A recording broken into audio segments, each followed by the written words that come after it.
question for Owen about housing. I generally agree with what you're saying, but just as an architecture critic, where do you position yourself in being able to bring about the change you want? And would you ever sort of get involved in local politics or local democracy, or try and become a housing minister, or, you know, I mean, just sort of to elevate it from the kind of angry pub chats, what should we all do? What should we all do, or what should I do? There's two different things. Well, I don't know, I'm identifying you, I'm not criticising you. No, I know, I just think that's two different questions. What the positionality is and why none of us work for local, well, maybe we do work for local government, I don't know. But yeah, I mean, everything seems to be peripheral. Absolutely. You obviously have that experience. I mean, does anyone here work for, does anyone here work for local government? I used to. Yeah, I mean, you aside, yeah. Association, and it's amazing. So I was hoping to stick up for her work, but yeah. Well, I mean, I'm well aware of the fact that, I've been banging on about this for years and everything's got worse. So I'm not going to overestimate the effect that I have in this. I'm well aware that it's fairly minimal. I think the problem with this is that the game is exceptionally rigged. And I think that one of the one of the things that I thought was interesting, for instance, a few years ago, I found that a lot of people I knew were rejoining the Labour Party, kind of trying to get jobs, were trying to become councillors, and were kind of getting quite deeply involved. And all of them sort of left gradually, one by one. There's still a couple there. Just as this kind of feeling of, that even trying to convince people to stop making things worse was incredibly difficult, let alone trying to convince them to make it better. I mean, speaking just completely of myself, I've had run-ins like this. I prepared a brochure for a firm of architects in Birmingham who were building municipal housing. Kind of showing various examples that I thought had worked well, and kind of like, look, this is what you could do. And they did build a few houses that, were on a very, very small scale, with very, very small kind of infill sites in Birmingham, but were actually, for once, council housing rather than affordable housing or housing association housing. Architecturally, they weren't great. But, that had some sort of small role in that, and that's about it. And I think that the natural thing for people to do would be to try and get involved in local government. But what local government can do is exceptionally limited. What local government can do at the moment is based mainly on kind of administering cuts.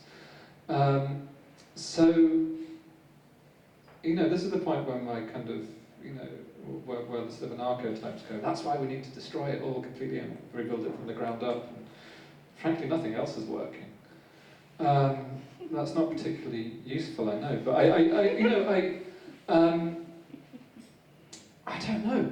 I mean, one of the first things I would say is just stop making things worse.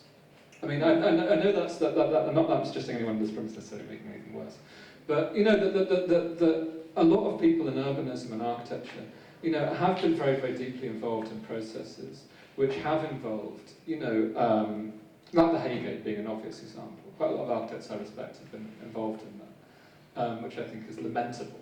I just don't think people should be getting their hands on something like that, because it's a process of social cleansing. So, I think there has to be some kind of, Rogers famously has this rule of like, we will not build for the military, we will not build for the MOD, we will not build prisons. I would love to see, and they do this, and they have this rule. It's part of their charter, and I would love to see some architects, go, we will not take part in schemes that involve, clearing people out of council housing when it's desperately needed. That would be a great start. And, it would be great if, but, and I would say similar about housing associations, that it would be, great if they weren't so completely enmeshed in property development. They are. They do good work, and I don't deny it. A lot of, the very, very few examples of actual good social housing in the last 20 years have been almost entirely housing associations. But they do have a structural role in development. And, as a certain kind of, almost as a way of, sometimes as part of a battering ram, kind of like, look, it's not all going to be yuppie flats, this bit's going to be okay. And just some kind of sense of people going, we're not going to take part in this anymore would be a great start. But you know, people have to put food on the table, so I understand why that's a problem. But that has to start at some point, I think. Anyone else got anything? Well, Oh, just sorry. picking up right on that, isn't that intensely naive? Because Rogers say this about prisons, and in the UK, architects are less involved in the design of prisons than in America, but that means that G4S and Serco are designing prisons. And if architects start saying we're not going to be that battering ram, as you say, then G4S are going to say, well, we'll be very happy to, because in the UK you don't need to be an architect to do architecture and so on.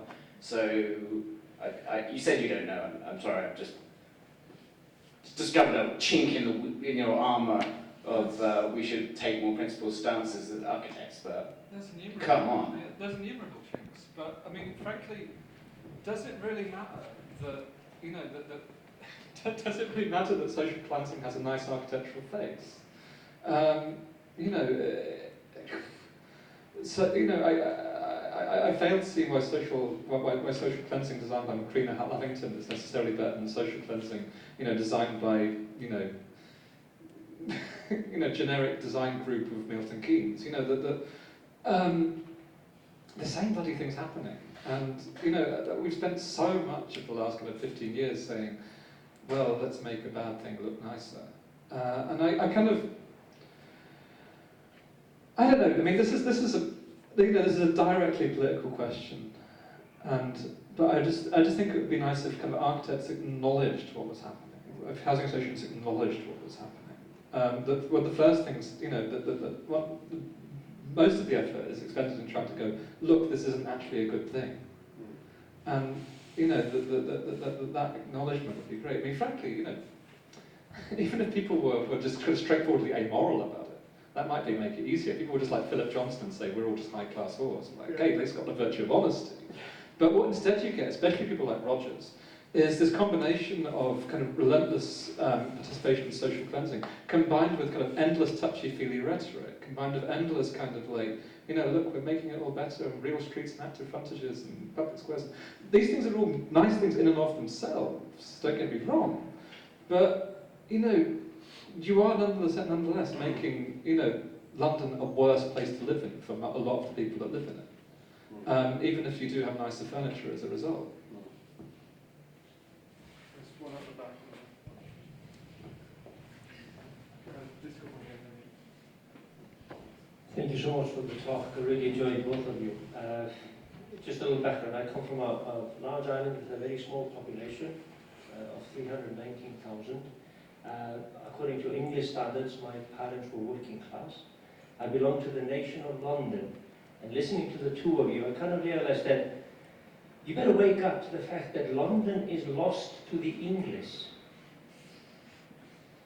It becomes a global city in the 1990s, and then it's owned and occupied and lived in by more immigrants like myself who live here. And I guess I'm from the right social mix, maybe? And I'm just kind of, it was this lovely epiphany of pride. It's like, yeah, there is nation of England and then there's nation of London. And there is a difference. And listening to your lovely chat about the development of London, yeah, there is a reason why we as foreign immigrants come to London. And maybe there is a reason why the English are leaving London. So maybe it's just a question of acknowledging it and saying, yeah. Can I come back on that straight away? Or Yeah. come back to this question? yeah, if it's a, yeah. I'll be quick. Quickish, yeah. London started being a world city not in the 90s. London started being a world city when it was founded by the Romans as a colonial outpost. You know, it's not a recent phenomenon. This is I think it's a red herring. You know, the people. If you look, for instance, at Newham, you know there was a good piece by Dan Hancock's in Vice recently on families in Newham. Usually I wouldn't recommend anything in Vice, but bear with me. You know, that there was a you know, about families in Newham being moved out. And, you know, they were not, you know, kind of, you know, sort of, you know, kind of EastEnders style, you know, kind of Caucasian Cockneys. You know, these were people that were either, in most cases, first or second generation, or recent descendants of immigrants.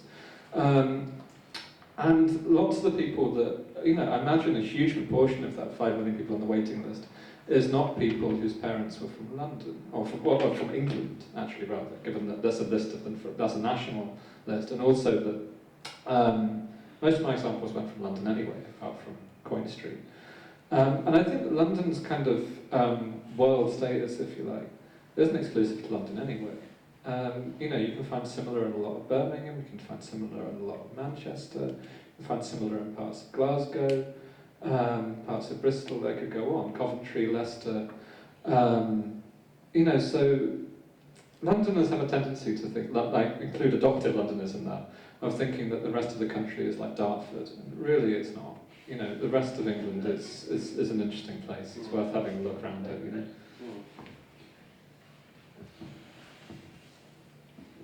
Hi, yeah, I just want to sort of note about historical accuracy about New Islington, which I know you've rewritten in your Marxist critique as a failure, but actually Urban Splash led all of that community engagement from the very beginning and worked with those residents really closely before FAT or anyone else was involved. And I just sort of find your developer's bad model of how the world works not very useful, because I actually think if we're going to really change the city, then it's the people who've got the money to change the city who we need to start to change. So I'm just sort of trying to take issue with your sort of anti-developer take on what went on in New Islington in particular, because I sort of am very familiar with the project. Should we? Yeah, just take one. No, that's fine, I'm coming this week. So is there anyone else who's got any? Thank you. I'm very happy to be on the Peabody Small Projects Panel shortlist, and we'll find out next week if we're going to be working with Peabody over the next 4 years. What's your firm? Sam Causer, working with Geraldine Dunning on this project. And I've been extremely impressed with Peabody's attitude to housing. They take an extremely long view. They're very proud to have been around for 150 years and intend to be around looking after their communities. That's how they see it. Forever, actually. They believe in long-term sustainability, and it seems that the model of housing associations where they do have an element of control of the communities through owning the property, through looking after the tenants, through being able to, they're very interested in our ideas for how the flats and the houses can be adapted to the changing needs of a tenant over their life. So they have a baby, you can divide the room, you get old, you can live on the ground floor, and it seems they're doing very good things. And you criticise Peabody directly. You talk about he's an American banker, George Peabody, 150 years ago.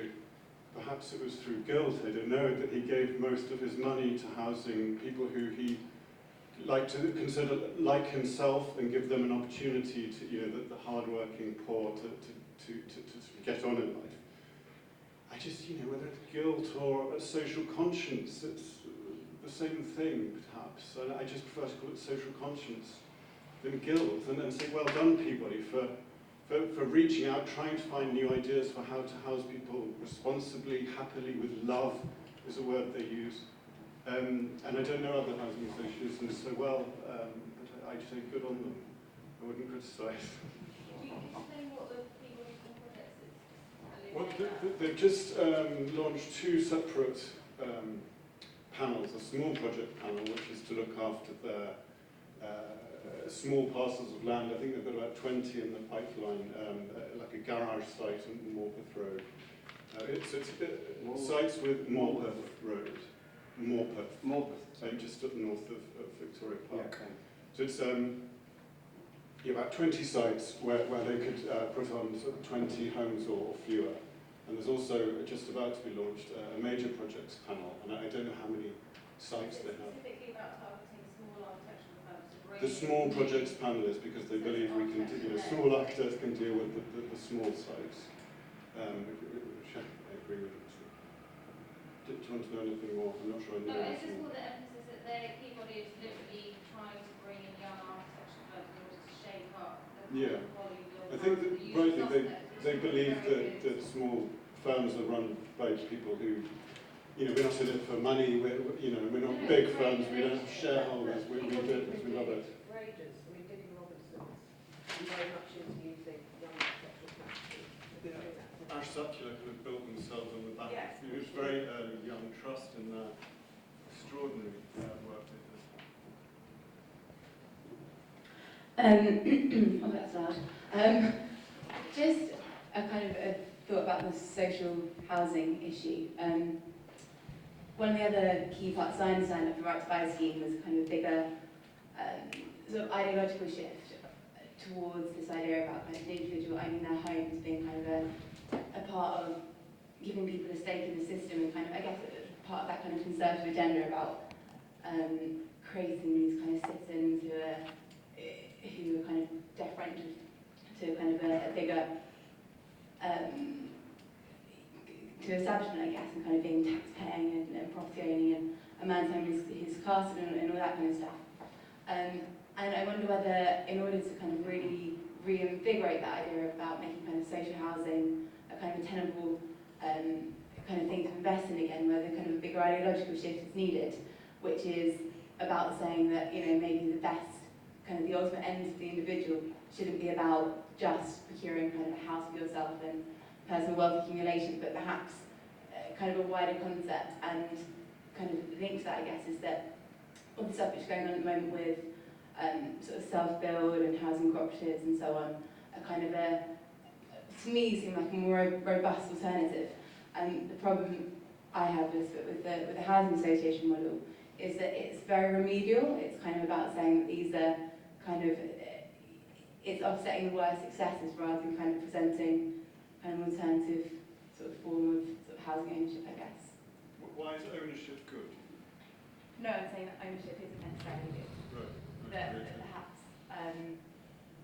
that kind of neoliberal idea about kind of owning property, which kind of came about with the Right to Buy movement, should be challenged. Yeah. And that's kind of really the only way you kind of start to address Totally. the kind of the bigger England seems to be the only country which has such a fetishization of ownership. You know, the quality of housing in Berlin is so much higher, where most people rent. So I moved to Berlin, to be honest. But in the short term. So you can design houses in London from Berlin. Sorry? You can design houses for London from Berlin. Absolutely. Well, housing associations could get Well, absolutely not. Yeah. Why not? I would say. You Well, can get- because one of the problems that we are saying is that there is a constant detachment of the professional people, that of a sole professional class that design for places they hardly ever been. Even in students, The we world's are very changing. often My we practice was based in design 40 brief years. in architectural courses where you say, you know, if this, you know, want to see some kind of evidence of some sort of CAD before anything else. This obsession on the object, you know, which actually is born in the profession in a No, sense. this I think geographic specificity I period think has it's, changed. it's very well. People Okay. are much more I'm glad mobile, it's changed, well, but it's much changed through more critiques, available. and self-critique of the profession. And if I might but say, I want to say, first and foremost, we talked about conspiracy theory suddenly. All your presentation, Alex, was about how you've been central in shaping the whole of London in the last 15 years, and then you're telling me that I'm a conspiracy theorist. That's really interesting. First and foremost. Second, and also you said that you were started engaging with a moment where all this critique of the left was becoming really tired. Well, you know, every wave of criticism is different from another. It doesn't mean that what you see now is the same old voices that you were reacting to in the 80s. It's very, very different. And second, this idea of evacuating a practice. You're called naive, or there's a chink in there. It's obvious that if you don't do it, better we do it than someone else worse than us does it. Well, I think that actually there is an argument, counter-argument there. And I've been very much promoting the idea that, as I said from the beginning, my identity as a practitioner began the moment I said no to something. And I was saying no to a specific engagement in a commission, which I already had won. So I said no to a considerable amount of fee that I could have had if I played the tune I wanted to, in Glasgow, where I was commissioned by a kind of artist-led group who were very much in cahoot with a developer, And this was a social housing transfer direct to a developer, for a nominal value. And it was called a prima donna, it was called a naive, because professionally you don't say no. There is this idea. Professionally, if you say no, you're chickening out. And second, you're just basically evacuating the whole ground which is built upon your practice. Is about engaging. Now, okay, if you stay and you're not naive, okay, you're not naive means that you have somehow the belief that you will change it from within. So you either have a belief that the practices as they are, they can be brought to a certain new configuration. So you somehow colonize a certain system and you turn it around in another way, or you have a Trojan horse, right? Either way, you work the system out for your own final goal. Now that's smart. Okay, you think that's smart, and the naive is leaving. Okay. What I would argue is that actually there is, it's not really in terms of smart and naive. It's in terms of saying whether you believe that power is constitutive, not in these binary situations where the only way you change power is to get into the power structure and find yourself at lunch with Richard Rogers or Boris Johnson, whoever else is. But there are other ways, and the power begins, the very beginning begins with us, right? Individually, each one of us. And that what we bring to the culture of that profession.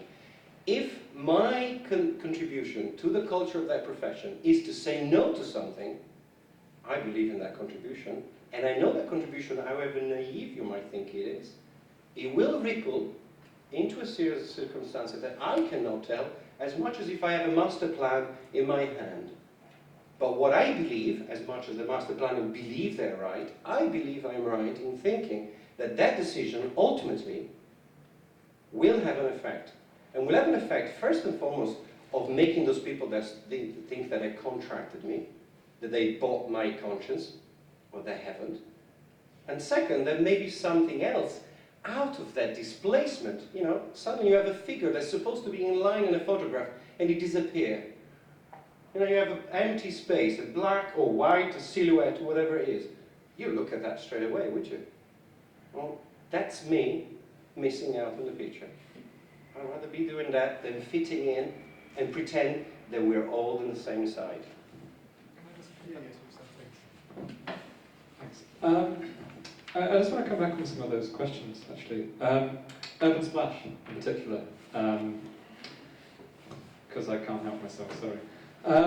You're completely right about New Islington and the name. That was a cheap shot, and you have my apologies. I'm afraid I still disagree on everything else there. First of all, I think it's kind of, yes, Urban Splash in New Islington and Park Hill, and the people doing Pathfinder in Anfield came in and did a huge amount of consultation, absolutely. But I don't think people were consulted on, do you want most of Park Hill to be derelict? Do you want most of that chunk of Ancos to be a gigantic wasteland? Do you want Anfield to look like World War II was yesterday? Because that's what happened. And I think that lots of people in Urban Splash have all sorts of interesting ideas. That there are many ways you can make money more quickly and easily than property development. It's not necessarily about saying that they're bad people. But the point where I really, really disagree is about, well, these are the people that have got the money. Well, no, they're not. That's the thing. Like Park Hill and New Islington were bankrolled by public money, by large quantities of public money. The funding in Park Hill, for instance, the majority of it so far come from English Heritage and the Homeless Communities Agency. Urban Splash, on the other hand, because of the property crash, which I'm not blaming on them, but nonetheless, this does happen in the property market. That because of that, they've been very, very close to going bust for the last few years. So actually, these things have been funded to the hilt by public money. And there are plenty of examples of this. Even now, when the kind of funding, that there was for things like regional development agencies and so forth, and under New Labour has been cut quite dramatically. In many cases, they've been abolished. That even then, we have things like Help to Buy and Build to Rent, where large quantities of public funding are going into this in order to to give a kind of kick to developers that in many cases would just rather be sitting on their land anyway, or to kind of induce home ownership in people that otherwise wouldn't be doing it. So the idea that there's the kind of you know, that these are the people that have the money, and so therefore we've got to work with them. I just don't agree. About the neoliberal economic model that operates. Yeah. You know, I understand that. It's just that, you know, when there are situations like that, where there's a lot of public money, I'm talking about New Zealand Islington in particular as an example where actually the developer really tries to do some different things, about mixed tenure, about public consultation, that are interested in the regeneration debate. And I just, it's sort of the blanket dismissal of it. Well, Is just. I find it, I mean, you're right in the sense that, you know, that what they're proposing, I'm not sure about mixed tenure because there are reservations about mixed tenure, but you know, they proposed lots of very interesting ideas. It would have been very, very pretty if they'd done it. But they didn't. That's the thing, they didn't do it. The money ran out, there was a wasteland left, and you know, at some point very soon they're probably going to go bust anyway. You know, a lot of it has had to be taken over by Manchester City Council. You know, that it didn't happen. And that's... How do these big regenerations, they all happen by that kind of developer? That's the model that operates at the moment. How can that be changed, you know, without a revolution? I mean, yes, public money and council money goes with private investment to rebuild massive bits of London. But why must it? That's the thing. We're all sort of sitting here talking about, you know, artist intervention in this huge system that's going on, that we're sort of not having any impact. No, we're not. We're not. But you know, I don't think I don't even see why it necessarily needs a revolution. That's the thing. You know, I mean, it didn't take like, you know, I think we really forget just how like mainstream things that we now think are impossible used to be. You know, people like, you know, governments of like Edward Heath and Harold Macmillan, you know, people like this used to build, you know, huge quantities of public housing. Well, you know, ironically, it's New Labour who made Well, yeah. generation gentrification. Well, yeah, and I have a feeling that, you know, that I don't see why it's kind of urban splash or revolution. I just don't. I don't get why these things are now impossible. I don't really understand. I just want to come quickly on some of the other ones. Could we sort of, yeah. it's getting a bit late and I think people sort of need to start going. It might be good if each of you had something to sort of wrap up the day or not. If we could sort of maybe end on that. Are there any burning questions? Another one? Can I just say, I'll make my piece and so then I finish. The thing is that every time we ended in this pitch, right, the final question obviously comes like, okay, everyone gets depressed, there's no way out, and suddenly you think, well, what's your big idea, mate? Right, the fact is that the big ideas are already there, in many ways. They just don't get implemented, because there's no political will to implement it. For instance, one of the things that, I mean, you talk about 3 different types, you know, the deal was either state, council-owned, housing association, or community land trust. Now, there is something that is an experiment taking place at the moment in London, which is the East London Community Land Trust. When London citizens was asked to back the bid of the Olympics, what they asked from them was to have a pilot scheme in the Olympic zone, in the Olympic Village, supposedly, to pilot the scheme, which is basically, you know, if you ask me, what needs to be broken is a kind of a logic. It's not a kind of, that's why doesn't make sense to talk about conspiracy theory. Of course there's no one there with a bottom room. We know that for a long time. Dr. Strangelove told us that 40 years ago. That's ridiculous. But there is a concern and there is a cohesive agreement that somehow everyone implements in their own way, in their own small parts. We all do it, right? Now, how to break that, of course, for instance, is to start having different ideas that propose a different logic. So, for instance, meanwhile spaces, instead of being this kind of incubator for the same things that will be there later on in an aesthetic sense, should be true experiment that break that kind of logic. But they wouldn't give you the money to do it, they wouldn't give you the land to do it, because of course it would make everything else, if it works, it makes everything else look stupid, right? It makes everything else look like, oh, why haven't we thought about it before? It's there. Land trust is predicated on the sense that if something is affordable, it's not affordable for you while the first buyer, but it stays affordable to the next generation.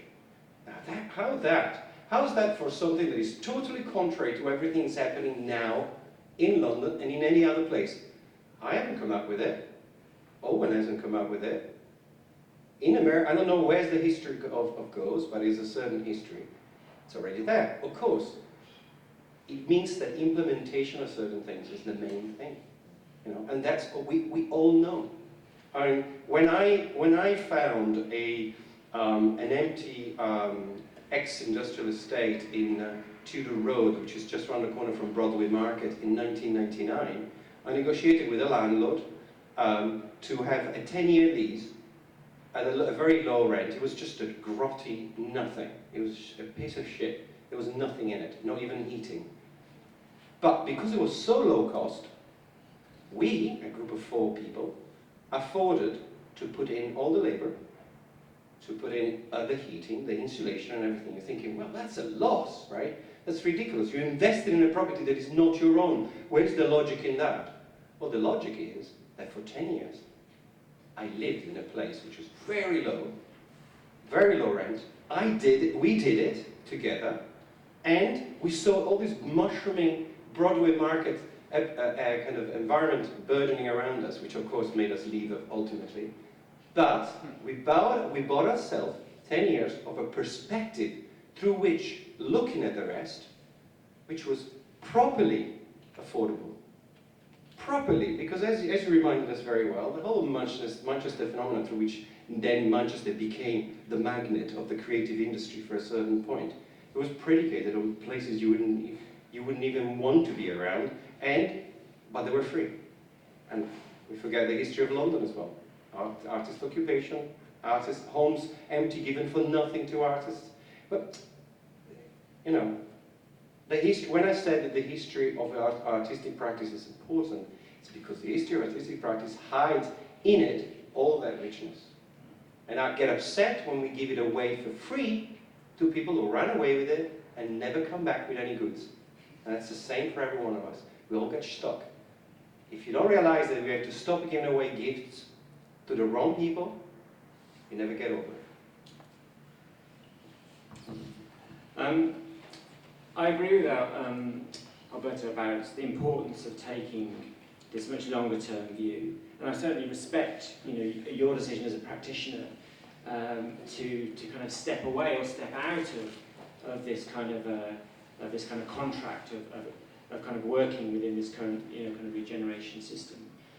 But I think equally, for me, something out today, a few people have mentioned, is that there are creative practitioners who are working within the system, and for whom are certainly trying to, you know, work, you know, maybe within the auspices of kind of art or design, but certainly pay a kind of less regard to what art means, or you know, or kind of what design is, and are kind of using those kind of commissioning opportunities to try and achieve longer term, you know, kind of change. And it will certainly, if you want to be in the Trojan horse and work through that, it's a long term goal with no overnight success.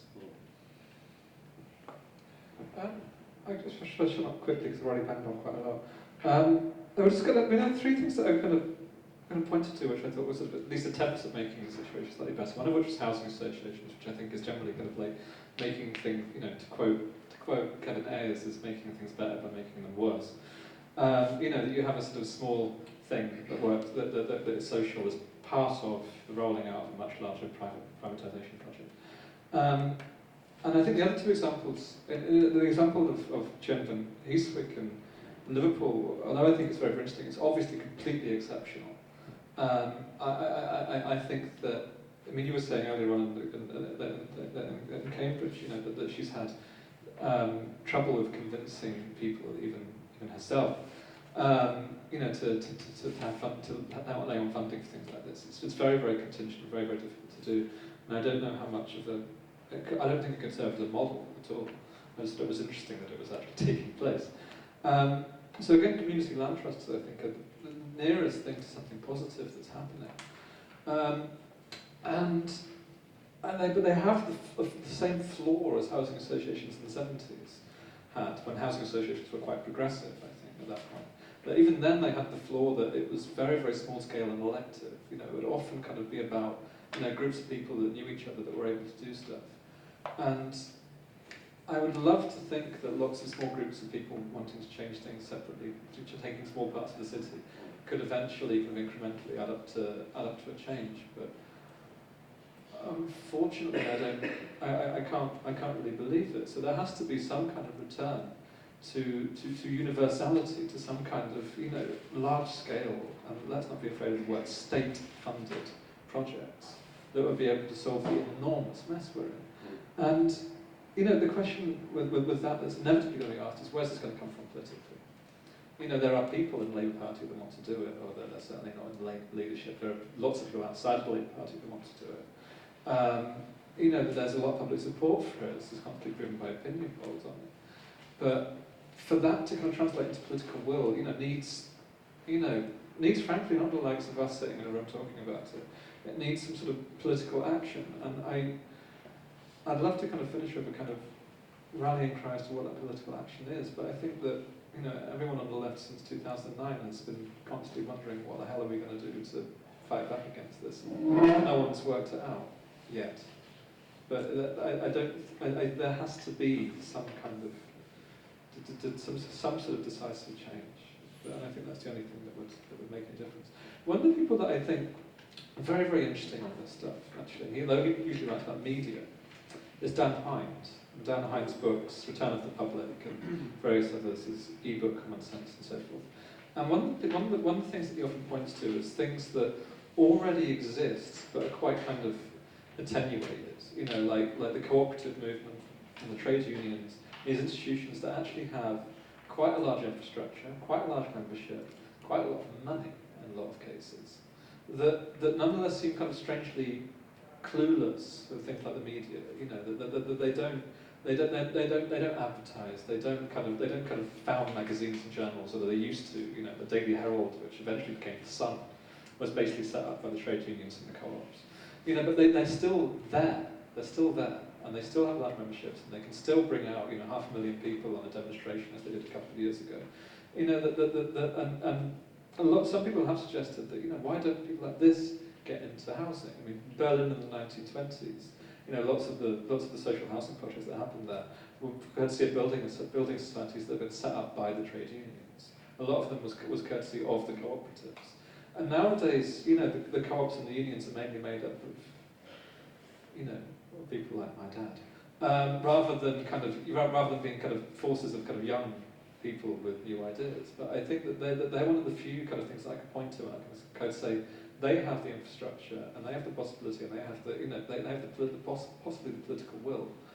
I don't know. I think that that's as close as I could get to an idea. Sorry.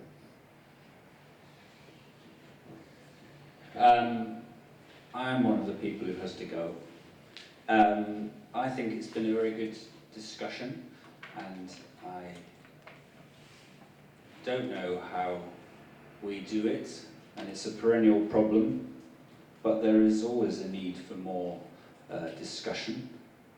I'm going to the Netherlands now, and I have to say, on my visits there, one of the positives about that place is they have this thing in their culture, and this includes in worlds of civil servants as well, about discussion. They are very welcoming of moments of critique and questioning, and are we doing something right or something wrong? And we do often struggle with that, and the critiques can sometimes be a little bit too off to one side, even in the academic sphere. So I think it's right that there's a mission always to question and challenge, and some of the focus, particularly because of your good talk, Owen, has been on housing, and there are always major challenges with housing. My only little appeal, though, as I said earlier, in a rather simplified way, is not to construct monsters. I don't think that ever helps. but just to focus on the particularities of the issue and the scale of the challenge and make good, persuasive arguments. And I think some of those big flows, for example, in history around housing in a direction or another direction to address issues, have come through simple persuasion that then can connect with politics and other decision-making processes. But they start with simple arguments. This is a challenge, this is how we might address it. And those arguments tend to get weakened in their impact if they have some bigger narrative attached to them that might or might not be true. Very often is actually a constructed monster that's hard to identify. Thank you.